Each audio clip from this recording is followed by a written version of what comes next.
Hello and welcome, everyone. We're here for Build Your Own Career, Jobs and Gigs to Grow Your Income, the latest in our Money Matters series. We have a wonderful panel of four authors who do a variety of interesting work.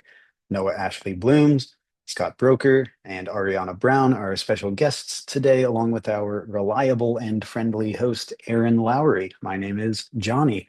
Welcome, members of our guild and everyone else watching. If you happened upon this event, I encourage you to visit authorsguild.org where you can sign up for our email list and get notified about free events like this. And of course, you're welcome to join our 17,000 members at the Authors Guild who enjoy benefits like contract reviews and other legal advice, plus a lot more.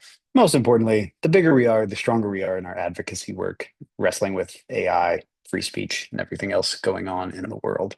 I want to give a special thanks today to a couple of our partner organizations, the Philadelphia Writers Community Blue Stoop and the Carnegie Center for Literacy and Learning in Lexington, Kentucky. Our collaborators really help keep our programs fresh and exciting. They clue us into what authors need and supply speakers with special expertise, so we always have different voices to share. And of course, Blue Stoop, Carnegie Center, organizations like this are just great sources for the kind of local community and camaraderie that writers need. That said, thanks also to our audience for being here with us virtually. Thanks for sending in your questions. You can add questions to the Zoom Q&A box at any time. We'll get to those by the end of the hour as time allows.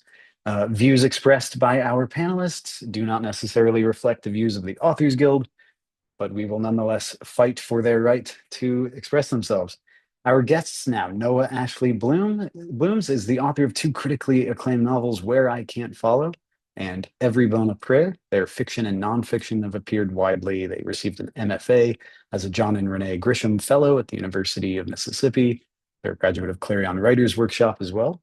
Scott J. Broker is a queer writer based in Los Angeles. He's a Lambda Literary Fellow and a Tin House Scholar, a finalist for the Iowa Review Prize in Fiction, the New England Review's Emerging Writer Award, a nominee for 3 pushcarts. His debut novel, The Disappointment, comes out on March 3rd from Catapult. Ariana Brown, a queer Black Mexican-American poet from San Antonio, now based in Houston.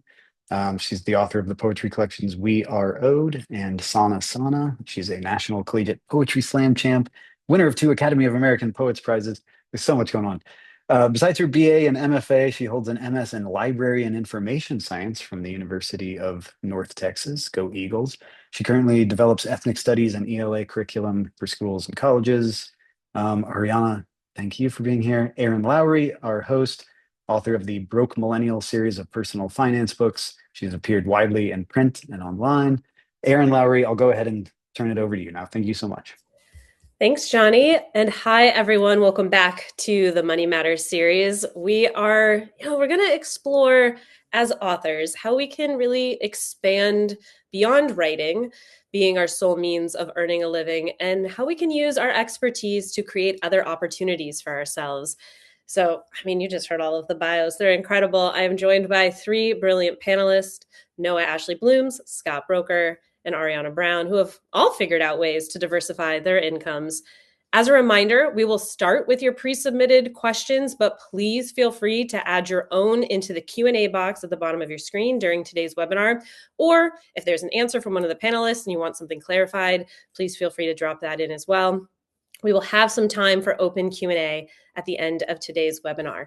But before we dig into all of the questions that I'm going to be asking, I'd like for each of our panelists to share a little bit more about their work as an author and the multi-hyphenates that they all are. So Noah, let's start with you. Hey, y'all. So in addition to writing, I'm also an adjunct instructor teaching creative writing to undergraduate and graduate students. I offer manuscript consultations and mentoring sessions. I teach seminars, short-term workshops, visiting gigs. I've applied for a lot of grant funding. I also do a lot of volunteer labor. And I'm currently editing an anthology of speculative fiction set in Central Appalachia. Ariana? Yes. So I do so many things as well. I teach part-time. The only job I have that sends me a W-2 every year, I teach part-time at a performing arts high school here in Houston in the creative writing department. I also, as mentioned in my bio, but I design ethnic studies and ELA curriculum through a nonprofit in California and do teacher PDs. I teach online writing classes to adults. I also am signed with a speakers agency because of my background in spoken word. So I do speaking gigs, class visits at colleges. I also run a Patreon for writers where I teach writing workshops and host co-writing sessions. I manage all of my own social media, and I also do one-on-one mentorships with writers. Thank you. And Scott. Yes, hello everyone. I'm happy to be here. My W-2 job, my most consistent, reliable income is actually at a bookstore in Los Angeles. So I'm a part-time bookseller there, and then I adjuncted for a few years before shifting over, which is what I'll talk about today, to independent creative writing classes. So I've been running online workshops for the most part for the last 3 years, ranging from single-day classes to 6-week classes. And then I've recently shifted into doing in-person classes as well, which has been very fun. And I also offer editorial consulting services to writers, and that has kind of grown out of these workshops. And I occasionally do a little pop-up book selling, but that is mostly for the joy of talking books and less for the wallet. But it's still fun. It's still fun. Well, thank you all so much for sharing. You all just detailed quite a few ways that each of you makes money.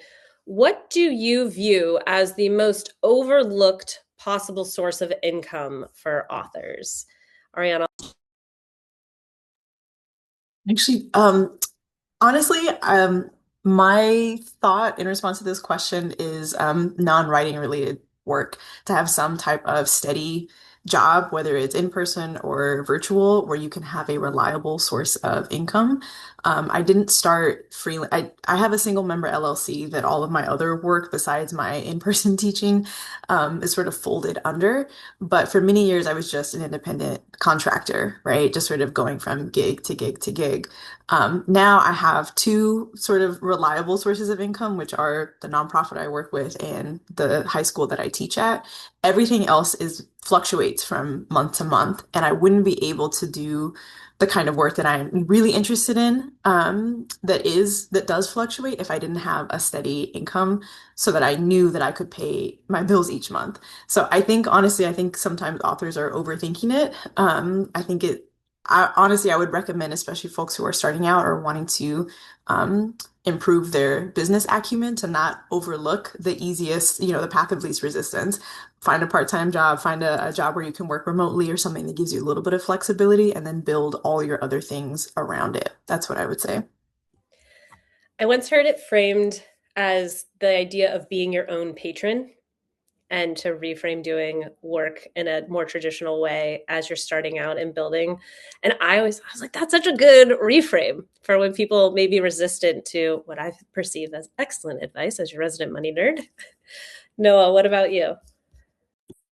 I would definitely agree with that, Ariana. I think having even like stable part-time employment can really take a lot of pressure off. I mean, that's what teaching does for me. It's my W-2 job. Everything else is freelance.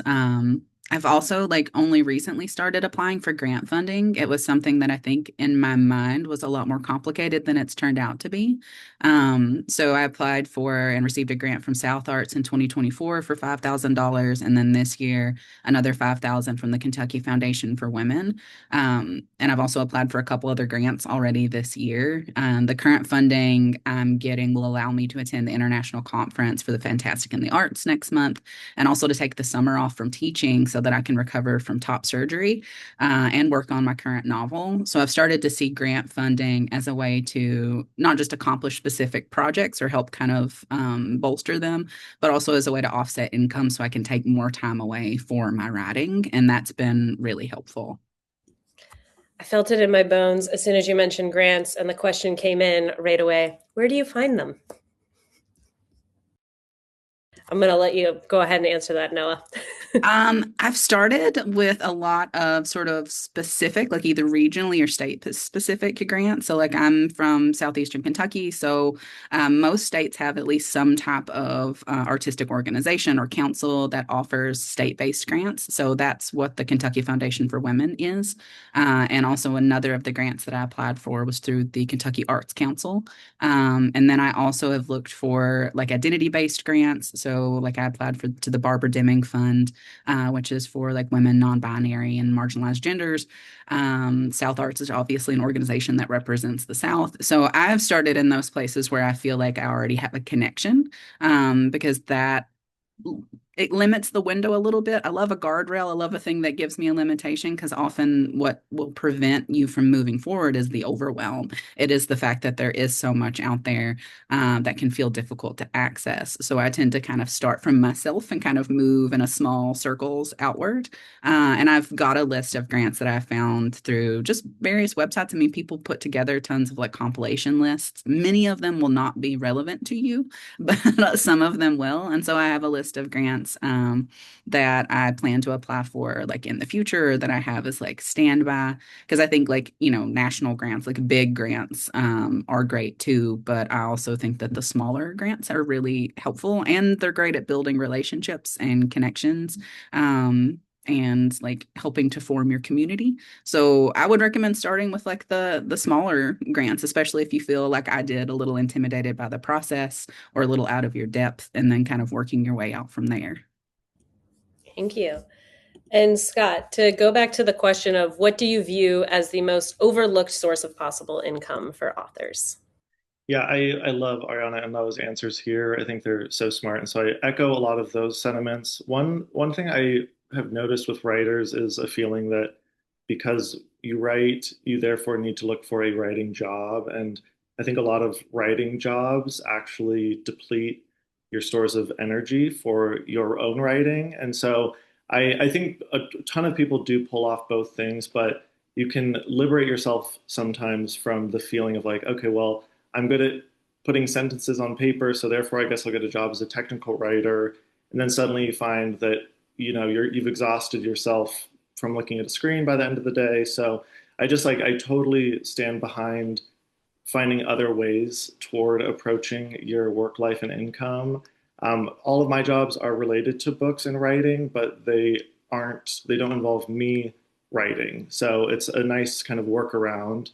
And then this is a little bit more of a like abstract answer to the question, but something that I was thinking about reflecting on this, that I think I underestimated how much people are looking for community at all times. And my workshops in particular, I think I had a period of doubt around, what is going to draw people to come take a class with me.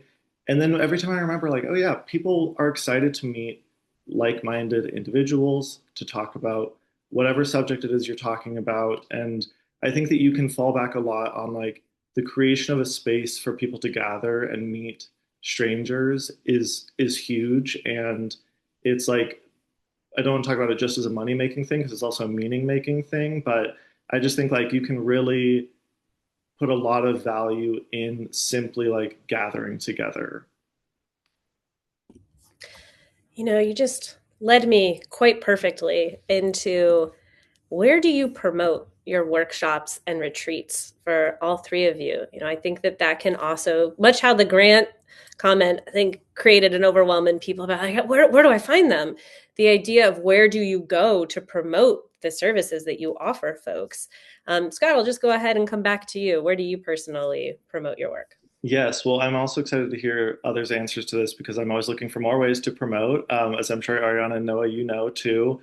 Thus far, I've mainly relied on social media. I don't have a huge social media following, but I, I have enough of a foundation and enough, again, of a community of people who are willing to share my classes that they're able to spread around sufficiently, thus far, to get people, in the room with me. So a lot of social media posting, and that's across platforms, but Instagram, I think, has been my most reliable.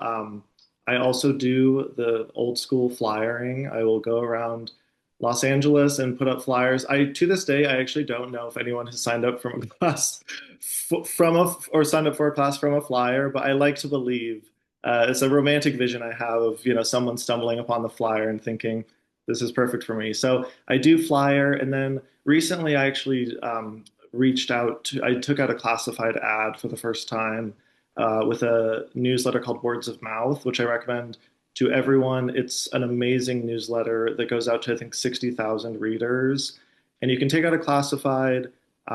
It's not super expensive. And for me, with one person signing up from a classified, it immediately kind of warrants the expense. So that was useful. So that's another thing that I'm starting to look into more, is like, find, how can I latch myself onto a pre-existing platform that already has a readership and kind of position myself in relation to them. So those are my kind of main go-tos. Ariana, what about you?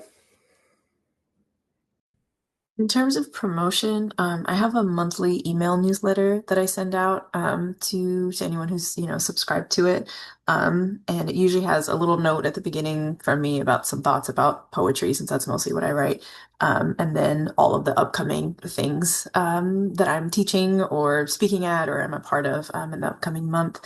And so I do the email newsletter, and I'm really active on Instagram. I don't enjoy social media. But if you are a freelancer in any kind of way, you have to market, you have to promote. There's really no getting around it. And so a couple of years ago, I did a consultation with an Instagram content strategist so I could understand the platform a bit more. Because I think to a certain extent, sometimes it feels like you're just posting into the void. And especially if you're posting things like graphics and flyers, sometimes nobody is seeing that, so I needed a little bit of professional help to say, hey, I would like to make this an intentional effort. If I have to be on the platform that I don't enjoy being on, I would like to do this strategically so that I know, I'm using my time well. So from there, I built an Instagram strategy that I update monthly, types of posts that I cycle through, what the intention is behind it, and sort of like measuring my analytics to make sure that my intentions are being met. Um, and so I do post a lot on Instagram, but in a very strategic way. But I will say, in my experience, the best promotion has been word of mouth. When I work with writers, especially writers who also want to do the kinds of things that, we're doing and talking about here, I think people forget that people need to know who you are, right? So like I always am telling people, go out into your community, show up as a writer and a participant in your local writing community. People sign up for my classes because they know me through my background in spoken word. But I had to show up to the local open mics and show up to the local slams and teach writing workshops for free and really build my skills there. And in a way that wasn't business-like networking. I was showing up as a person and being vulnerable to those experiences. That is how people learned who I was. Those were my first clients, my first students in my workshops. Now that I've been doing that for 15 years, I've got a lot of former students that now, as soon as they see a flyer, they're like, oh, okay, great. Ariana's teaching a class again. I'll sign up for that and I'll send it to a friend. And so we really, I think, overlook the organic nature of word of mouth, right? So really starting small. If I was talking to someone who wanted to start teaching classes but had never maybe done that before, offered that service and wanted to start building, an online following, I would not say go, buy an ad on Instagram or on Facebook or something like that. I would say go out in your community, get known first, meet people, start there, and things will naturally, slowly build from there. Noah, we'd love to hear your thoughts. Yeah, I echo everything that Scott and Ariana have said. I will definitely, be a broken record for community too. Of just, it is really so, so valuable. So many of the opportunities that I've had have come through those personal connections. And a lot of like the advertising that I do. Like when I stepped into the anthology, one of the first things I did was contact a lot of the people that I know, and I was like, share this with your students, because that's also part of the way that you can like leave the door open behind you, is that like you're not just receiving opportunities from people, you're using what you have created to offer opportunities to people. So it's like when you create that kind of mutual circle of just anytime that I step into any role or do anything, I'm thinking about what kind of space I can share, who I can invite to join me, what I can do to make room for other people around me, who I can recommend for things, like all of that stuff, because that then feeds back into it. It really is like so care based, because when you care and invest, because I want the people in my communities to succeed. I want them to have exactly the laugh that they want, and they want me to have the laugh that I want, and they want to see me places and hear me speak. And so there's like a really beautiful feedback loop that you can create just by trying to take care of each other. And then I've also done a lot of my work, and it was one of my goals, like through organizations, nonprofits, universities that were already existing. So I didn't have to create infrastructure. So a lot of my advertising comes through them, the places that I work with already having built-in audiences, and means that I can then like supplement with my newsletter and social media posts, because I didn't really want to build out my own infrastructure. That was not a thing that I felt like I could get lost in it because I could get too involved, like too invested in that. So yeah, I've used a lot of like looked for places where I can plug in and join efforts as opposed to starting them on my own. So I would always recommend like looking at places that can help you with those, sort of the burden of advertising and getting the word out so that you don't have to do everything alone. Thank you all so much. Ariana, you mentioned the Patreon and having a newsletter, and I'm curious for you to share a little bit more about how you build a digital community. It's excellent advice to go out into your local community and be known on that scene, but it's an entirely different ballgame when you are trying to build one on a digital platform. So what are some of your thoughts around that? Yeah, I don't know that it's entirely different. It feels like a branching off, because again, all of the first people who signed up for my Patreon were people that I knew in real life that I had slammed with a decade ago, that took my workshops when I started teaching them in 2015, before I even had an Instagram account. And so yeah, I go back to the go out and show up in your writing community in person first. I really think that can't be overstated, the value of that.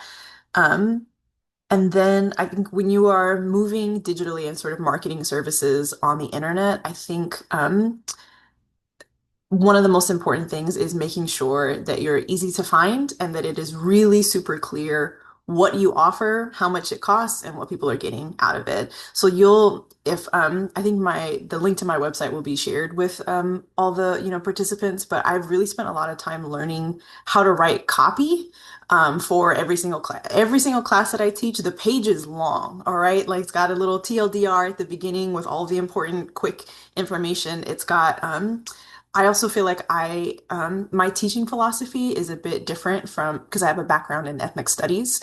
And so when I say I center marginalized voices in my virtual classes, I have a practice for what that looks like and step by step. So when people read and are looking at my website class descriptions, I want to make it clear that I'm marketing toward queer and trans, neurodivergent, writers of color, low income, don't have an MFA background, that they are catered to and cared for and considered in the curriculum making process. And so I have a little disclaimer that says what that's about and why I teach my classes in that way, how we're going to talk about poetry in my classes. There's a whole frequently asked questions section, information about payment plans. Everything is very detailed to the point that I don't want someone to read my class description and have a question about it. So I try to anticipate everything as clear and straightforward as I can. And I have to be easy to find, right? I think people forget. I think sometimes we get so excited about, oh, I want to offer this service and it's going to be great, but we don't spend a lot of time explaining to an audience that maybe might not know who we are already, what is so great about it? What are they going to get out of this experience? And so, understanding the platforms that you're working on, what functionality does your website have in terms of offering things like payment plans, right? How can you structure things on the back end so that it makes sense for a user? Understanding the platforms you're marketing on, and making sure the information is accessible. So I did take a training with a disability rights advocate and accessibility trainer, to understand how to format things on my website so people could read it clearly. If I'm offering this much information, people's eyes need to know where to go, right? So like darkness of the color of the font. All of those things matter a lot. So ease of use, I think, is a really big thing when looking digitally, making things clear. Thank you. And you brought up that information will be shared. And just to clarify, because we've already had a few follow-up questions about different pieces of advice and resources you all have dropped, we will be sharing a follow-up email that has links to everything that has been referenced thus far and everybody's website, just so folks know. Now, one of the common questions I saw before, and I'm already seeing also in the Q&A, how do you determine how much to charge? So I'd love for each of you to share how, maybe where you started, where you are, how it changes depending on what you're offering, who your audience is. There are so many factors to consider. Scott, let's start with you. Yes, this is a great question because it was one of my main questions when I was starting out. And I did a lot of market research, as they say. And I sought out writers who I felt were offering very comparable experiences or workshops to what I was doing. And essentially it was like, okay, if they're going to value themselves at this rate, I can either do the same or potentially a little bit less. Especially when I was starting out, I think I was very, I don't know, I was cautious around how much to charge. And I also think it's useful. This is so silly, but it was useful for me, especially if you're doing like a 6 week class or something, is thinking of it in terms of hourly rates, because what can sound like a big number for 6 weeks, when you think of it at an hourly cost, you suddenly realize like, oh, actually $30 for an hour is not that much and is actually potentially undervaluing what I'm doing. And so that has been useful, and it's been easier for me to apply that rate to any kind of setup, whether I'm doing a single day class, whether I'm doing a 3 week class, it gives me more of a baseline to work off of. So that has been helpful.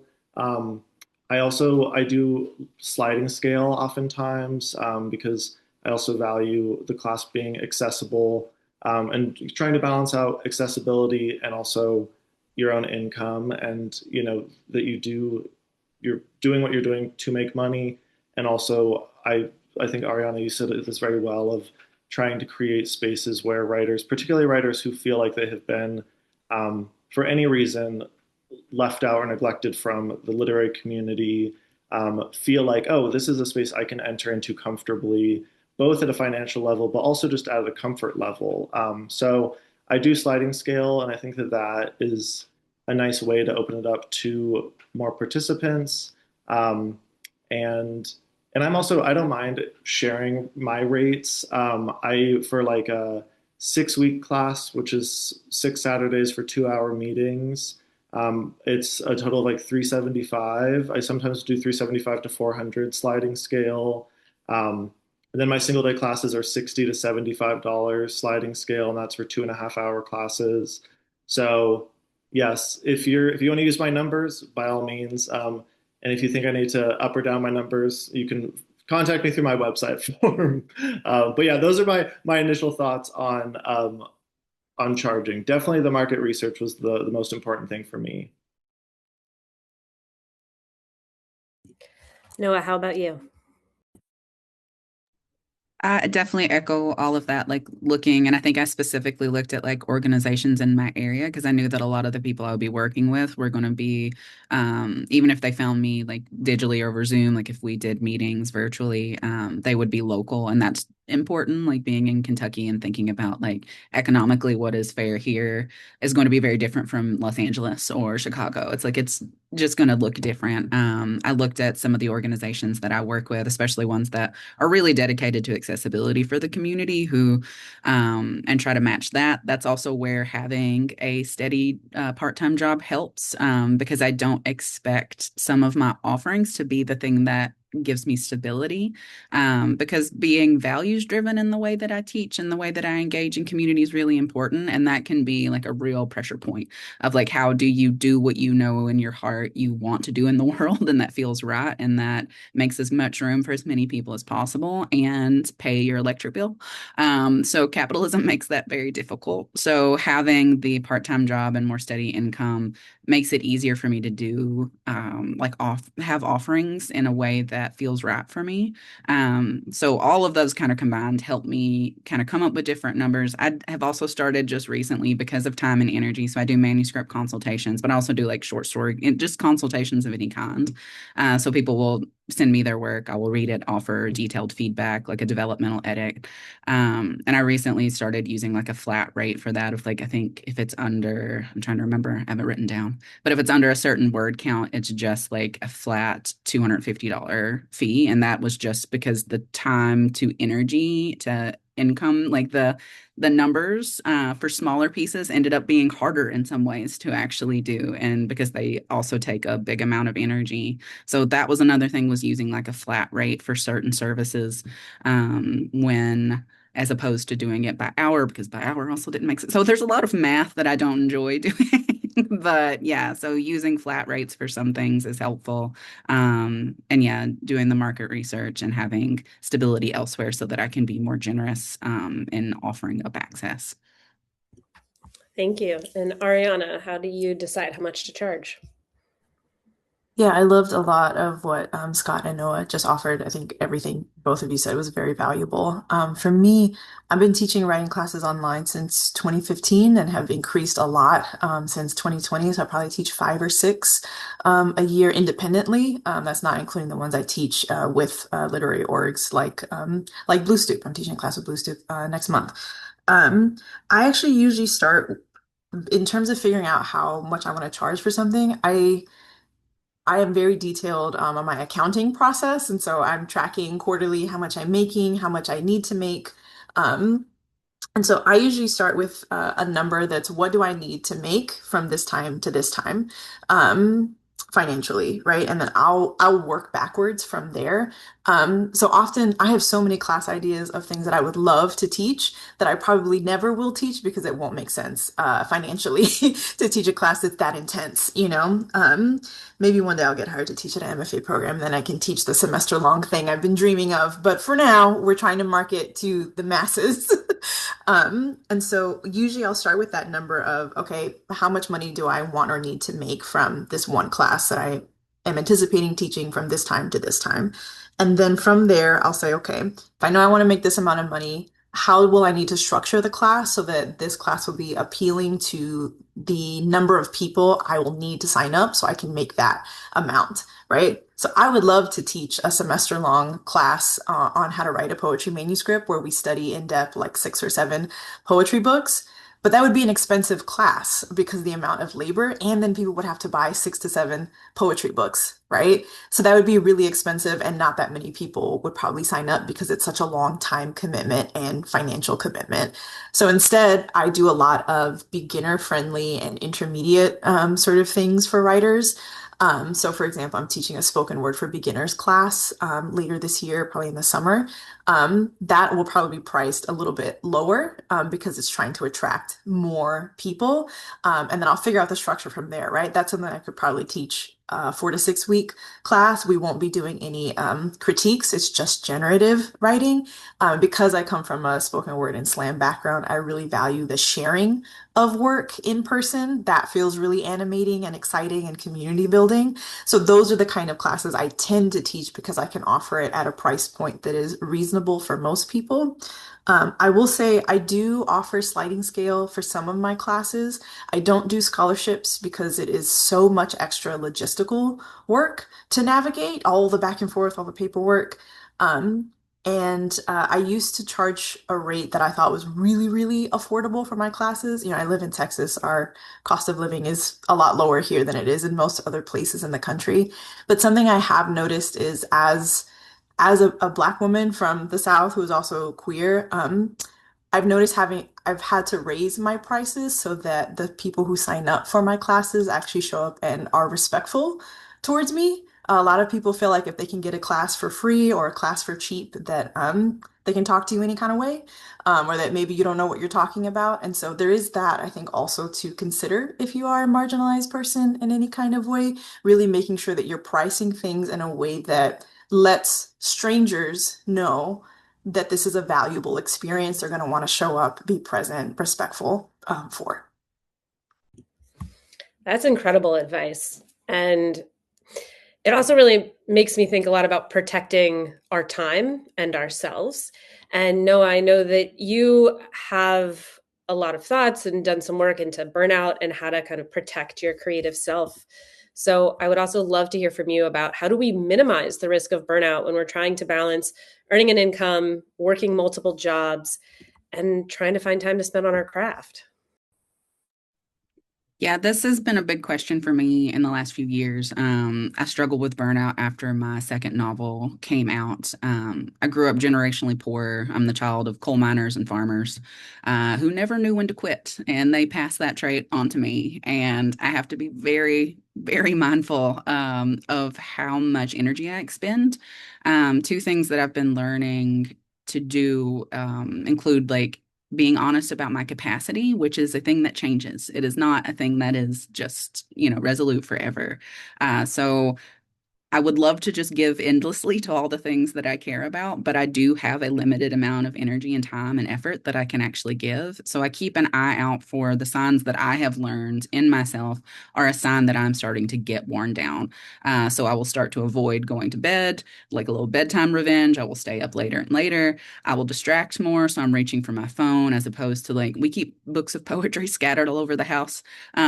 So if we are like having a quiet moment or waiting on like the air fryer, we can like pick up a book and read a poem or an article. And if I'm instead reaching for my phone, that's a sign. If I start to get like grumpy or short-tempered with my partner, if I start canceling plans with friends, those are all like my little warning signs that I'm starting to try to like pull back energy from the things that I love the most to conserve the things that I feel like are obligations that I have to do. So I will actually start to see the parts of my life that keep me vibrant and alive and happy dwindle because I'm like such a morbid metaphor, but like with hypothermia, how your body pulls your blood in the center to keep you alive. It's like all my little limbs start to get colder as I'm trying to like conserve energy for my tasks. And it's actually the opposite of what is going to keep me going long term, but it happens every time. So I've learned how to see those warning signs and start to mediate them before I reach that breaking point, as opposed to waiting until my body is like, oh, now you're sick, right? Now you can't keep doing this. And I've also started to kind of reframe consistency. I used to think of consistency as giving 100% every day, all the time to everything that I did, which is not actually sustainable, but it's not really what consistency is. It's like, so now I think of it as, being consistent is showing up. Even if all I have to give that day is 10%. So I write on the days when I'm am scheduled to write. If my goal is 1,500 words, but all I have is 300 words, that's great. I did 100%. And I don't feel bad about that. If I'm doing an event, but I'm running on low energy, I make sure like I have pots. So I will make sure I ask for a chair and I do it sitting down. If it's standing, I will make sure that I have like the supports that I need. I will not stay extra afterward to chit chat, or I'll limit the amount of time that I do afterward.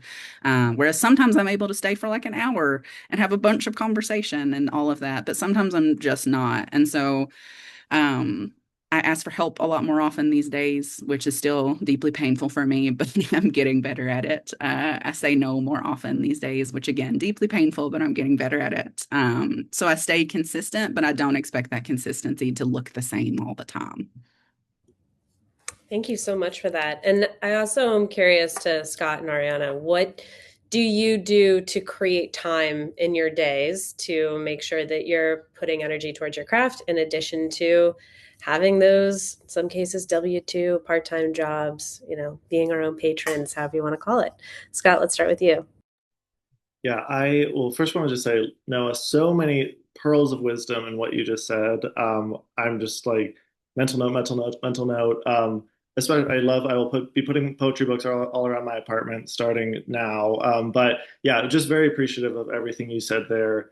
I think something that has been really helpful for me, and obviously this is not doable for everyone, but I have I'm a very routine based person. And I think it's part of what creates the feeling that Noah, I think you're talking about, of creating a consistent routine for yourself that doesn't need to fulfill any certain accomplishment within that given day.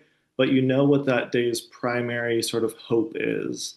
And so for me, I work the same 3 days at the bookstore every week, and so I know those are days where I'm at the bookstore and where I'm not thinking about, or maybe I'm thinking about it, but I'm not writing and I'm not doing anything for my workshops.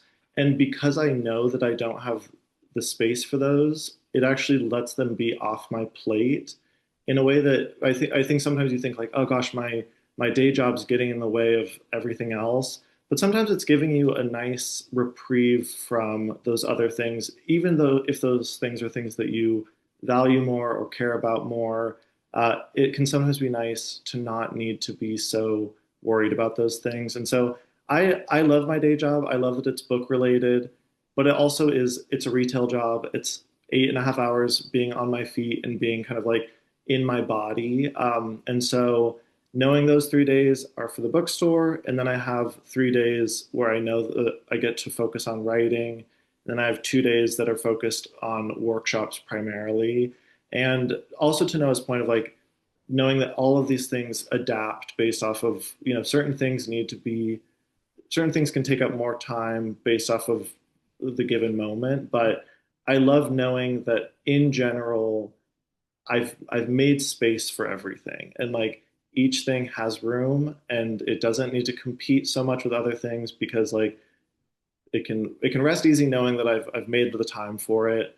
And what that time looks like does vary a lot, but I'm a big believer in creating some sense of familiarity with for yourself with your projects, and knowing what you can expect from them at a kind of realistic level.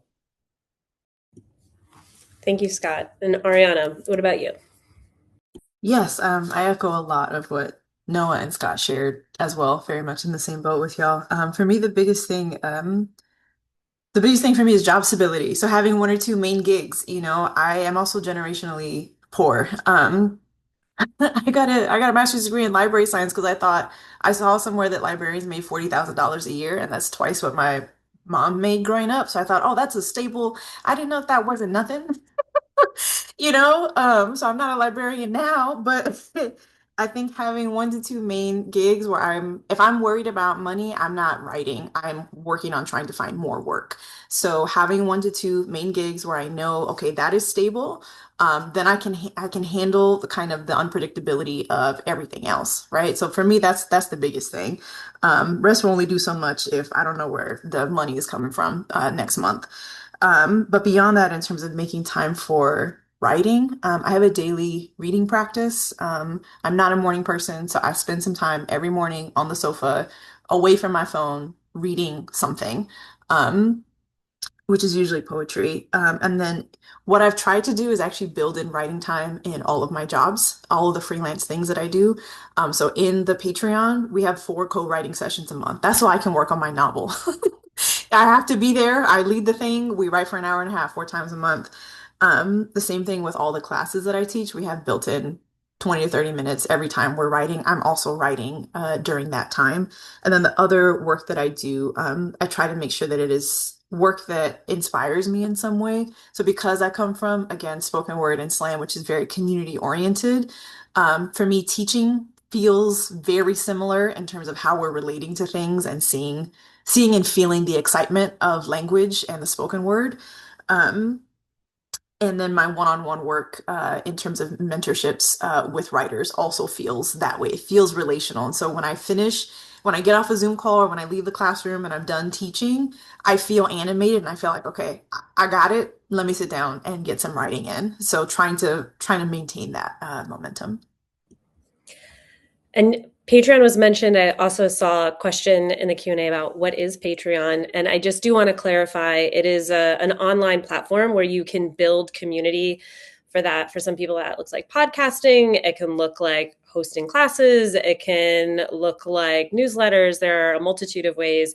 Very similar, I would say, to Substack. There are definitely some differences, but there are so many online platforms that now exist for us with very low limitations, being able to set up spaces to create and build community. some that can be behind a paywall, some that isn't. So you can also have a way to bring people in, not only as a way to maybe funnel towards paying in the future, but also in terms of accessibility for folks who otherwise may not be able to afford that kind of access to a resource or information. We're in the last 15 minutes. I still, as you all know, had so many wonderful questions to get to. So there are a few that have overlapped wonderfully with questions that are coming in. And a big one, in addition to how do you find the time to work all these jobs and have time on your craft, which thank you all so much for all that information. But the other one too is how do you stay organized? I feel like, Ariana, you've been dropping a little bit here and there with some of your strategies with how you think through things, which I really appreciate. And I am so curious to hear, again, just what are the systems in place? There's so many jobs. What do you do? As well as, Noah, you mentioned wanting to hit a certain number of word count in a day, carving out certain time and space. Like, what does it look like to stay organized when you're doing all of this? Scott, let's start with you. Well, I will quickly pass the baton because I think I'm the organized person's like worst nightmare. Ariana, maybe we'll have to do a one-on-one consultation because sounds like you have your systems in place. I think partially it's that not to contradict myself, but I think I'm a naturally organized person where I know where things are mentally, but I don't have a super strong system in place or I don't necessarily rely upon an external system to keep myself organized, if that makes sense. So I think the reason I want to pass the baton is I think knowing about external systems is going to be more useful. I wish I could pass my brain to other people and be like, well, now you have my organization method, but alas, I cannot. So know though, if you're listening and you too struggle with external modes of organization, you're not alone. I'm with you. As potentially we hear from Noah and Ariana, who have much better systems. All right, Noah, let's hear yours. I'd love an external system. I think I'm held together by external systems. I'm not sure that I could do any of the things I do without them. I have a lot of them. Spreadsheets, number one. I have a massive, beautiful spreadsheet where I track every gig, especially like anything that is like a 1099, like freelance kind of gig. I track how much it pays, when it begins and ends, what triggers my payments, because sometimes that is different. Sometimes it pays like upfront, sometimes after the service, sometimes it's staggered. If I've sent in the invoice or not, if I've sent in the invoice, if it's been paid or not. I have a standard invoice document that I use for everything, so it's the same when I need to send one out. I have folders upon folders of old invoices and contracts. I keep everything. I'm like a little digital pack rat for every like thing that I've ever done. You never know when you'll need a document, and I have all of mine for years going backward. I put reminders on my calendar. I have a shared calendar with my partner because that's also how I keep track of my partner's schedule. So like I put immediately a reminder on my calendar to follow up about payment because no one cares about my money as much as I do. So you really have to be proactive about it. You can't wait for someone to come to you and be like, oh no, it's been 6 months, right? Like you have to be the one who is like sending the awkward email. It gets a lot less painful as you do it more often because you can be kind and still like check in, send a nudge. So I have reminders that I will set out from like when the event ends to a certain period of time to remind me to check in if I haven't gotten paid. Same thing with my taxes. So when you do a lot of freelance work, your taxes can look kind of weird. So I try to do it throughout the year, kind of set up jot down my expenses. I have a giant spreadsheet for that. And that way I'm not doing all of that work all at once because that's when I hit like overwhelm and burnout is when I'm trying to do like a year's worth of work in a couple of weeks in the deadline before taxes are due. Like that's not a good moment for me. So I try to do it a little at a time. I do the same thing with when I'm setting up those reminders or when I'm inputting my information. I just do it immediately. I don't think, oh, I'll do that later. I'll do that tonight. I probably won't. And then I'll forget and then I'll panic, right? So I try to do it the moment that I think about it. I have the spreadsheet, I jot it down. Because once you have a system in place, it's really easy to upkeep it. It's often like a massive amount of work up front that then pays off over time. And then I also use a lot of like calendars, to-do list. I have to-do lists for like 2 to 3 months in advance. That way I'm seeing like my kind of goals set and I'm seeing like what's going to kind of move around and where I'm going to have energy. So I try to always have a long-term view as well as like the immediate term view. No, I feel like our brains work in very similar ways. I am a spreadsheet person through and through. I was feeling everything you were saying. Also, for everyone tuning in, we're doing a tax webinar in a couple weeks. So I know everybody has tax questions. Keep an eye on your inboxes about the tax webinar we'll be doing. And Ariana, tell us a little bit about how you keep everything organized. Absolutely. I feel maybe I'm closer to how Noah is organized. I don't love a spreadsheet, but I understand their utility. You know what I mean? I'm not the spreadsheet girly, but I support their existence. So I do a couple of things. I am really big on like, I love what Noah said about like, if it comes into my mind, a certain thing, I often don't have time to address it right in the moment. So my thing is, I'm going to write it down somewhere. So I have two dry erase boards, a wall calendar, a physical planner, and my Google Calendar, and everything I do in Google Drive, right? So those are all of my physical and digital systems. But for me, it's like if it comes into my mind, oh my God, I forgot to follow up with so and so, it's I have to write it down. I'm someone I really need the tactile, so that the physical act of writing. I can't put it in a digital system. I won't find it. It won't find me. I have to put it in my put it on a day in my weekly agenda, my daily agenda. So it might be like, I thought of this next week. I'm going to email so and so. I'm going to write it on Tuesday of next week. So I remember if I don't write it down, it's not going to get done and it's going to leave my body. So I have to write it down somewhere. I update my budget weekly. So I have a budget template that I got from, I'll put this in the chat, River Nice, who's an anti-capitalist trans financial planner. Um, and I highly recommend all their services. I took an online class with them when I was building out my business to understand money. I come from people who don't understand money, so I needed someone to explain it to me. How does it function? And also, I don't want to invest in private prisons. So how can I do this in as ethical a way as possible? Highly recommend working with River Nice. So from River, I got a budget spreadsheet. So I have a personal one and one for my business that I update every Friday. So I can track where my spending is going. And that also helps me remember, wait, someone owes me money and I can see it because it's not here yet. So that's when I'll write that down. I do quarterly planning of like, these are my goals for the quarter. I want to write this many chapters. I want to pitch this many classes, et cetera, et cetera. That's right here in my station is on my wall. For this quarter, this is how much money I want to make. These are the maybe 3 or 4 goals that I want to hit. And I have a monthly dry erase board that's over here right in front of my computer that says, oh, this one still says January goals. Give me a minute. I gotta catch up. But in order to meet my quarterly goals, I have to break it down monthly. And so I need the visual reminder so I can physically cross something off the list or physically write it down in a planner. And then everything else is just on Google Drive, whatever I can, all my, curriculum ideas and all of that stuff is in there. That's it. Also, just to plug the tax thing again, quarterly goals, quarterly taxes, depending on how your business is structured, it's just a helpful practice all the way around to do things from a quarterly perspective, to be honest. Okay, I'm going to ask you at least one more. Maybe we can squeeze in 2. We'll see what happens. But all of us have started at some point in our careers with little to nothing in our portfolios. So what did you do, and what is your current recommendation for people who have little to no work, especially in terms of teaching and their portfolio, to go out and promote a class, pitch a class, build something online? How can somebody with no track record actually be able to host a workshop or a class? Scott, let's start with you. Yeah, this is something I think I mentioned this earlier, a lot of self-doubt around when I was first starting out with classes. I'd published short stories and poems, but it's so hard to gauge how much meaning people put into anything, but definitely I think literary journal publications.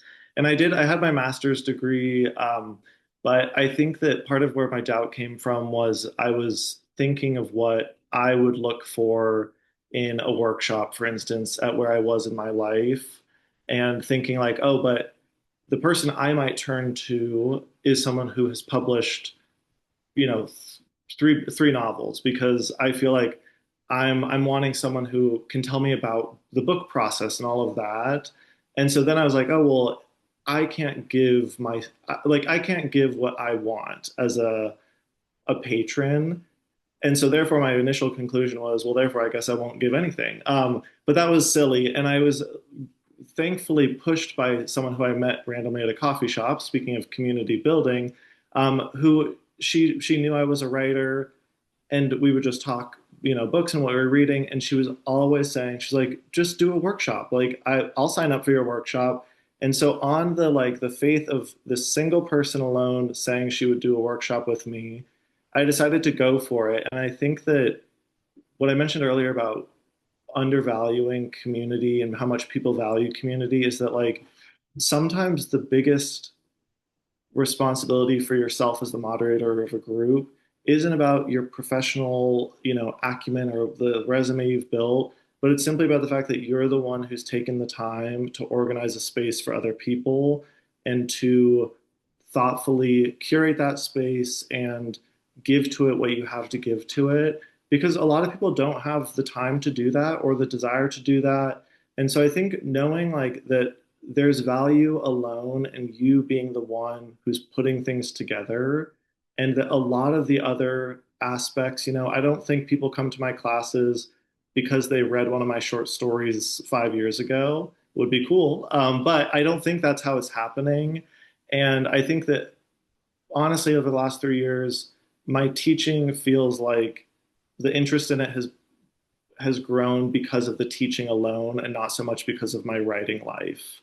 And so that maybe is useful to hear, is that it's not so much about that side of things that you need to build so much as it is really investing yourself in like, what is the workshop space you're creating?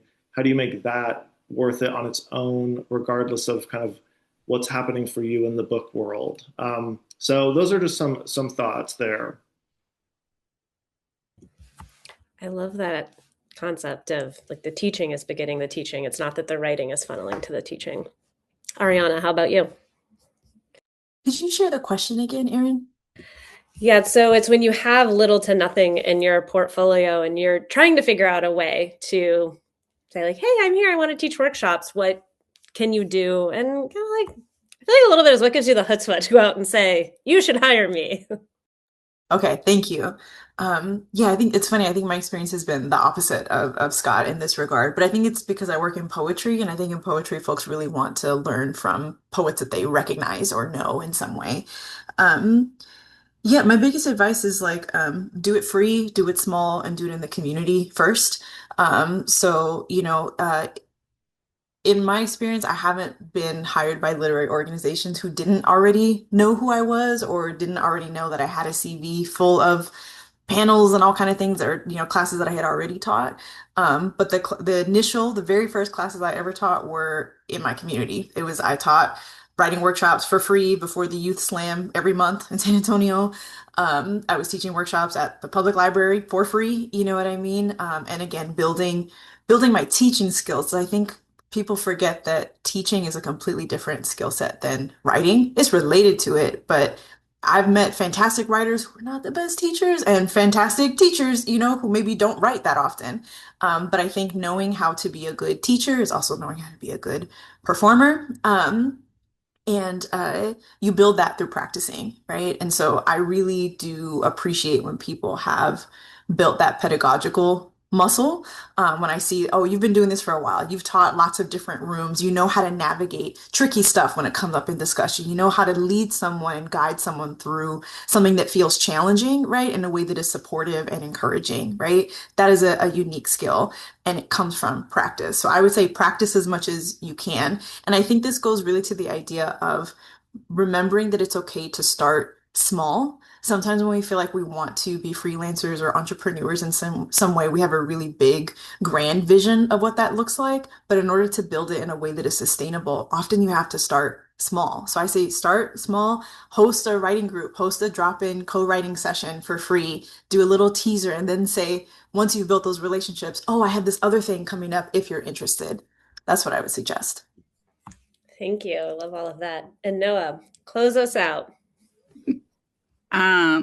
Well, I agree with everything Ariana and Scott said. Y'all are so smart.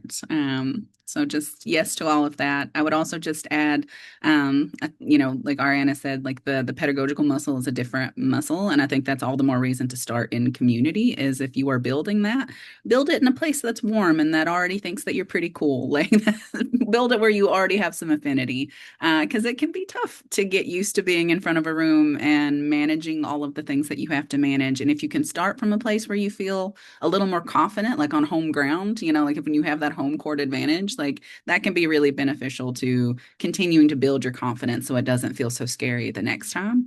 And also look at, like I think you would obviously look at like universities or nonprofits or literary spaces, but also like outside of that, like we have a Pride Center here in town, and that's one of the places that like I would go to pitch a workshop. Would be like, let me come in and do that, because that may be a service that they don't have as much of, whereas a literary organization is going to have lots of people who are offering that service, like a Pride Center, a theater group, right? We have a really vibrant like community theater scene here, and a lot of people who love to act and write scripts also love to tell stories. So like offering something there. So finding the places where it's like it may not be quite as obvious that you are needed. And yeah, definitely echoing what Scott said about just being willing to start it. That's a conversation I've been having a lot lately. I think I just always thought I was kind of bossy, but that bossiness can actually really come in handy. You need somebody who's just going to make a decision and open up a space and community. That's actually like a really vital skill, just like the people who come in. Like my partner's really good at making people feel welcome and being really warm and affable and like bringing in cohesion, and that's a beautiful thing that you can offer community. But so is just being like, here's when we're starting, here's what we're doing, here's how it's going. So like just knowing that that's something that people need too, and like leaning into that if that's something that you feel comfortable and confident in. And yeah, just taking that risk and getting started and seeing how it goes, and knowing it may take a minute before you kind of get your feet under you, but it's completely and totally possible. This has felt so warm. It's been like a hug of a panel discussion. I want to thank you all so much for being here. The wisdom was unbelievable. I know we saw so many people chiming in the Q&A about thank you so much. This was incredible. So we do so appreciate you sharing your guidance, your resources, your wisdom with us here today. Everyone, be sure to check your email for the follow-ups with where to get everybody and how to connect. And thank you again. Thank you, Authors Guild, for hosting another Money Matters webinar, into Blue Stoop as well. We appreciate all of you. Thank you so much, Erin. Thank you. Thank you.